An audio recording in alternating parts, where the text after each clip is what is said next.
lot of respect for Brent, his staff, his team. Thought they played really physical. We thought they would, and they did. Thought they won a lot of scrimmage, especially in the first half, and their quarterback did a great job. So, a lot of respect to our fans. Our crowd made a huge difference in the game. Probably got us a few false starts there, which were really big for us. This was a really short week and a really tough game plan week because we knew their quarterback's capabilities, and you know he's been kind of sitting waiting in the weeds there for a couple weeks, and we knew that he was getting healthy. Obviously, he did a great job against NC State, but didn't play the whole game. And tonight, he did play the whole game. He played really well and really physical. And this rivalry is good for our state, and that's what Britt and I both shared before the game and after the game. And no matter what anybody says, you know, publicly, there's a mutual respect from me for the way, the physicality with which they play the game with, and the toughness. I thought our guys played really hard and physical. They had a good plan, and they shrunk the game on us. We didn't get great possessions in the first half. I don't know how many we had, but I feel like the first one was a waste with a drop. The last one was really short, where we had a long field goal because it was a 2-minute, and then there were maybe 3 drives in between that in which we did things well. We turned the ball over, and we didn't get a fourth and 1. And that's the biggest difference in the game. They cashed in on their drives, and we didn't. And in the second half, we got a little rhythm going and did some good things. Obviously, the overtime was epic. I guess eight overtimes, and I don't know. Somebody got to tell me how many conversions were made by either team. It seemed like maybe 2 or 3. Maybe the defense made a lot of stops. But what a great game. I was a part of that in the Auburn, I think, 96, where it was 5 or 6 overtimes, and it just seems like one play is going to make or break it. But our seniors, our team, our leadership, they don't flinch, and they find a way. 14 points down with, I don't know, 5 minutes left, and Carson never blinked, and defense made a stop and got a turnover. Kirby, what was the message to the team at halftime when you're down 17-0? We had to get stops. We opened with the first possession of the game. I mean, first possession of the half, and felt like that was going to be really big for us, and we needed to get momentum.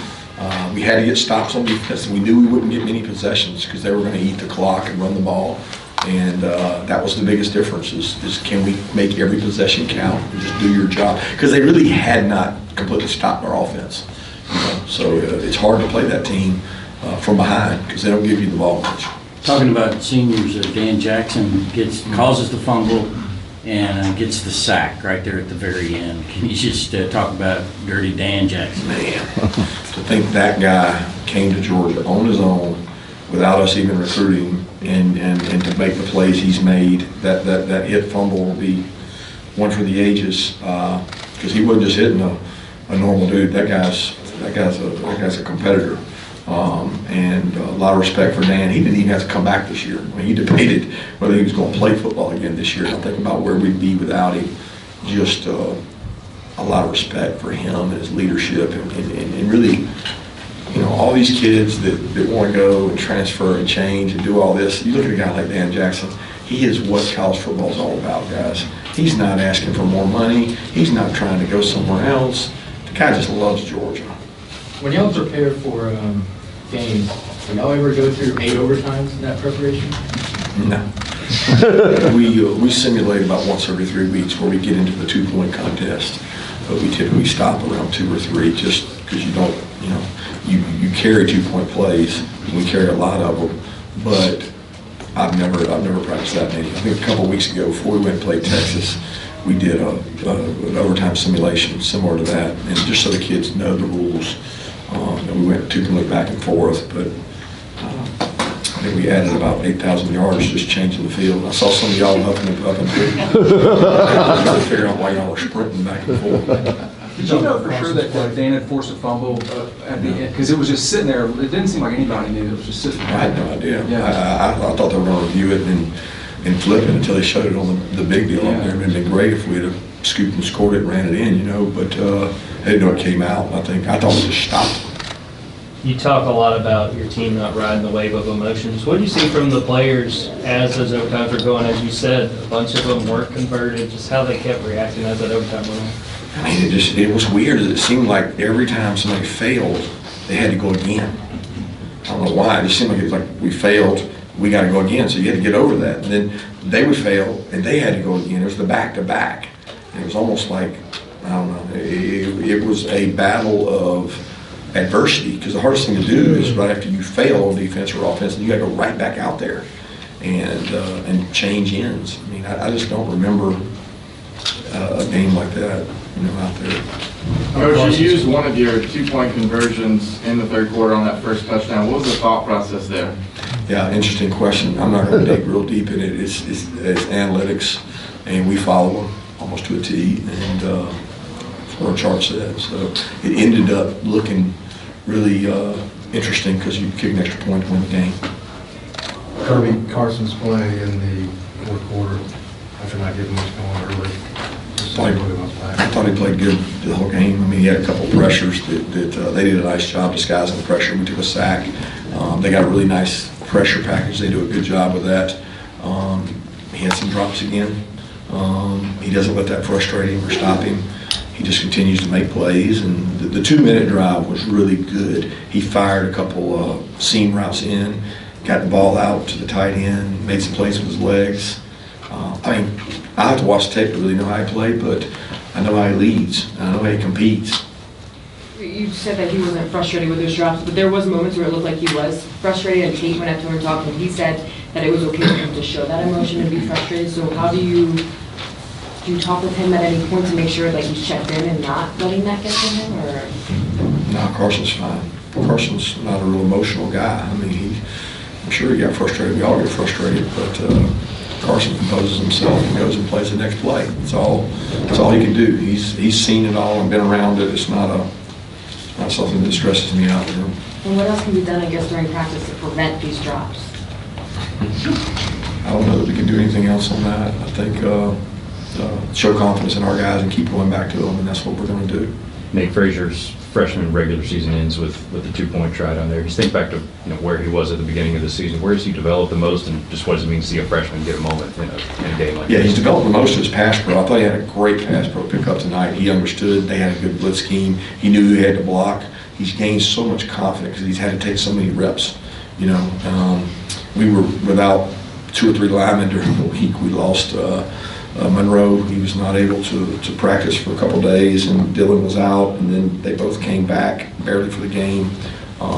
Jared was hobbled. Truss was hobbling. We're like the walking wounded out there, still trying to get Ernest back.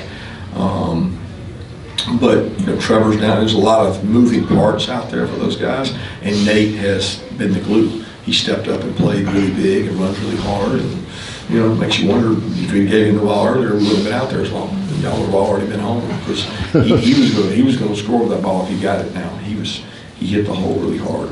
You got another game now with week trying. So how will you handle the next week and tomorrow night in particular? Rest.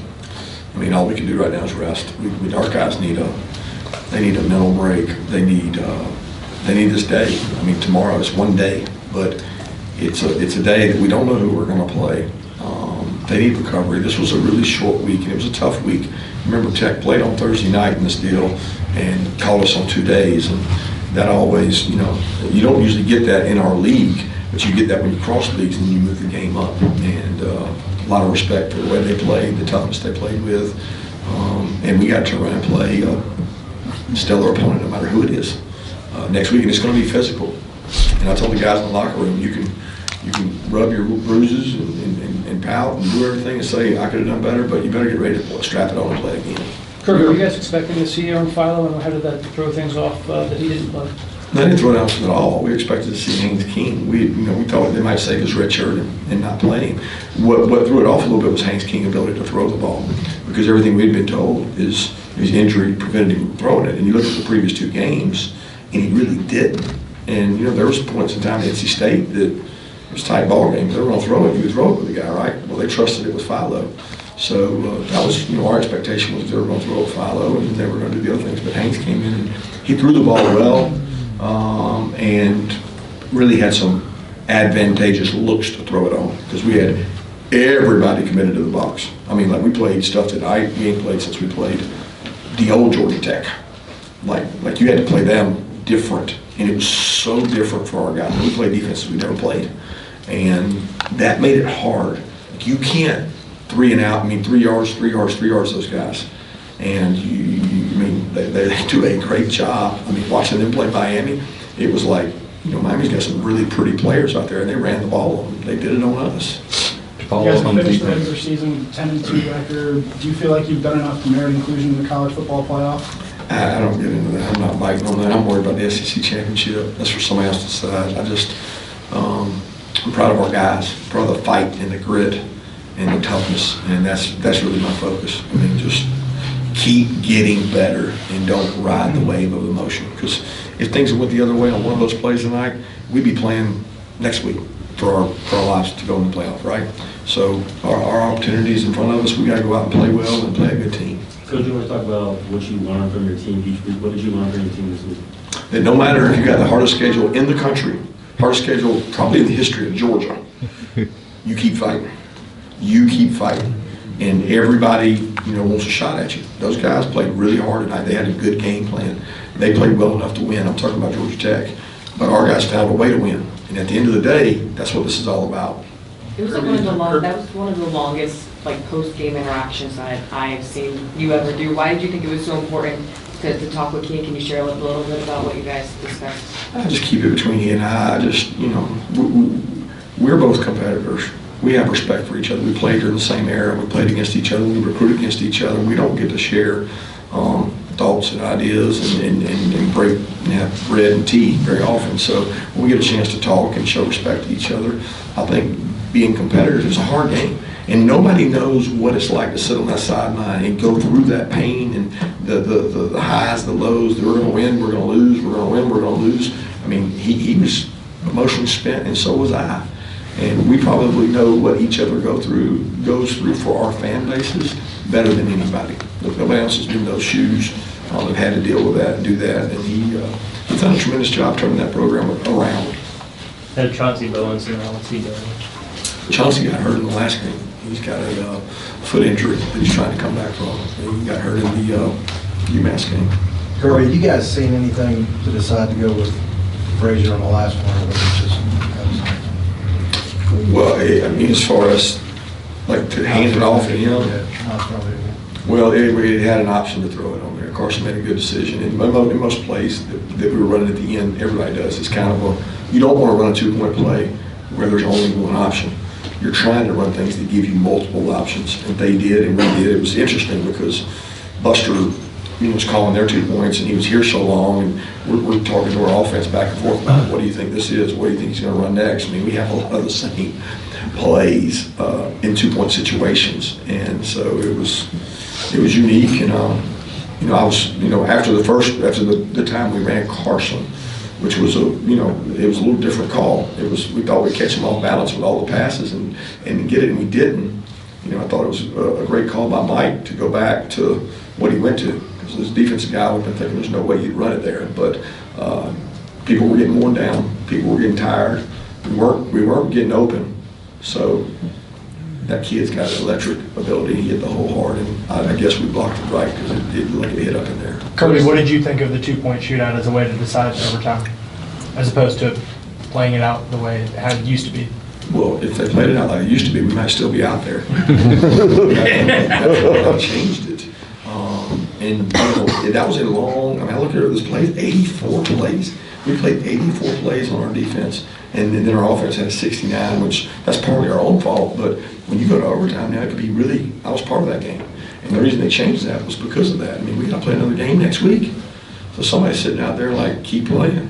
Keep more snaps you play, the more, we're a beat-up football team, guys. We are beat up. We need to get well, and it's not going to happen this week. So we got to keep getting better. One more question. What does it say about your defense specifically that with all the different calls and the success Tech was able to have early, that they were still able to make those plays when they needed to in the fourth quarter and overtime? It says they gave up 260 yards rushing. That's what it says. That's nothing to ever be proud of, okay? but they made some huge stops when they had to. And I don't know that we played poorly on defense tonight as much as Georgia Tech, and their quarterback really played well. Okay, they are hard to stop. That's tough to stop. That quarterback is tough. It does a great job. But when you add the throwing, we're giving them great looks to throw it. I mean, great looks. They're one-on-one all the time. You know, people don't play us that way because we don't have that style of quarterback. So give them a lot of credit and give our kids a lot of credit. And I can't say enough, guys, about this senior class. You can write anything you want about this game, but those seniors walk off that field undefeated at home and against Tech. That's hard to do. Thanks. Thanks, Coach.